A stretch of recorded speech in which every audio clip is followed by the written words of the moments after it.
Hi guys, welcome back to Novel Nomad, and I decided I really wanted to do Top 5 Wednesday this month because I need to get myself making videos. I'm finding that I'm not doing it, even though I schedule time to do so. I just end up watching BookTube, which isn't that helpful. I mean, it's still helpful because it gives me great ideas and I get to interact with all the lovely community, but I'm not making videos. So this is going to force me into making videos. So the very first Top 5 Wednesday for this month is books that you really want to finish in, or at least read in 2017. And these aren't new books like new releases. These are books that you had on your TBR. They're old books. They're ones that you've just been saying, I'll get to that in a minute, but never actually happen. And I've got 5 books for you that have been on my TBR, or my bookshelves I should say, for over 2 years, and I really need to get into them. First book is Terrier by Tamora Pierce. I actually have all 3 books in this series, which is really weird because usually if I haven't read it, I stay at the first book and I don't get the whole series. But I was gifted the second and third one in this series. Now this is a Tortle series. It's set in Tamora Pierce's fantasy realm of Tortle, which you have Lana and Dane and Kel. But after I read her Trickster's Queen series, which is my absolute favourite series. I mean, Dane and Ali are my 2 favourite Tamora Pierce heroines.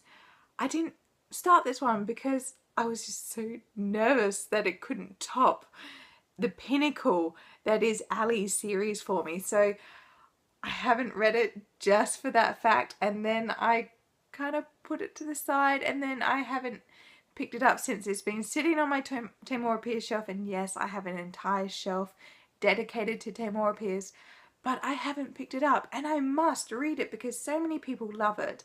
I mean, I read the Ali series so long ago that this should not affect my reading of the Terrier series. So hopefully I get to it in 2017. I'm definitely going to do it in January, if not February.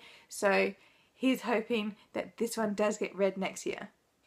Another fantasy one on my list, and that is Finnegan of the Rock by Melina Marchetta. I did read Melina Marchetta's book On the Jellicoe Road, and of course I read Looking for Alibrandi. Now, I'm sure every Australian girl has either read it or watched the movie, but this is her fantasy series, and it gets some serious hype from Reagan over the Peruse Project. And Melina Marchetta is an Australian author, so I have to really get behind my Australian authors and support the local authors. Love AusYA hashtag, if you know what that one is.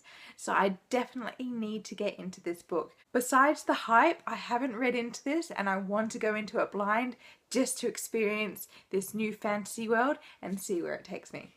Now moving into a few classics that I have not read but I really want to, and I should have by now, but anyway. The first one is 1984 by George Orwell. I have not read this one. I've read Down and Out in London and Paris. I've read The Road to Wigan Pier. I haven't read The Animal Farm, which should probably also be on this list, but 1984 is a bit of a chunky one, and I definitely want to get it off the list of things I read because I love George Orwell, and this one has so much love, but also some people don't like it so much. It really polarizes in the reviews, but I'm really interested to see where it goes because I know the historical background behind Orwell's writing of this one.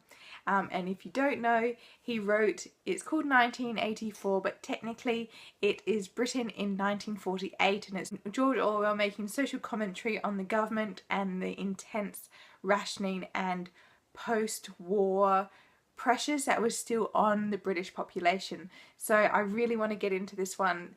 This definitely has to be read, and I really am looking forward to it. Big Brother and all that. And can I just say, this copy is absolutely stunning. I picked it up. Big Brother is watching. So yeah, I definitely want to read this one. So going a bit further back in the way of classics, and that is Elizabeth Gaskell's The Wives and Daughters. I have read North and South, which is beautiful. I love it. If you don't want to read a Victorian classic, just go watch the BBC drama. That's even more gorgeous. But I really want to read Wives and Daughters. I have actually already seen the BBC adaptation, and I loved it, and I really want to see where she goes with here. Apparently it was unfinished, she never got to finish it, so it'll be interesting to see with these last few pages where it takes place. So this is set not in like North and South, not in the 1850s, it's more set in the 1830s, and it's about a young girl who's growing up and her father remarries and she suddenly gets a sister and a new mother, and she has to adjust to this new lifestyle, new expectations.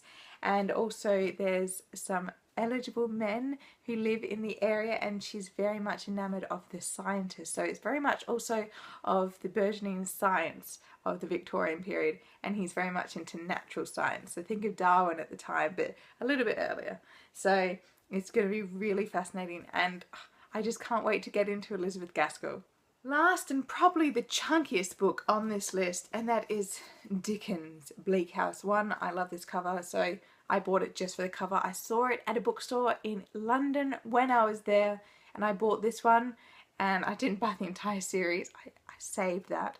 I bought the rest of the books in this publication when I got back to Australia, but I had to buy Bleak House because I'd just seen the BBC adaptation, which is freaking amazing.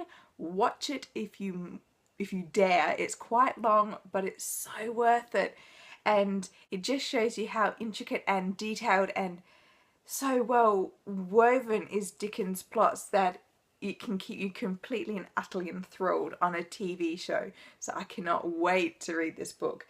Whilst it is quite chunky, and I know Dickens is quite wordy, I have read Dickens before.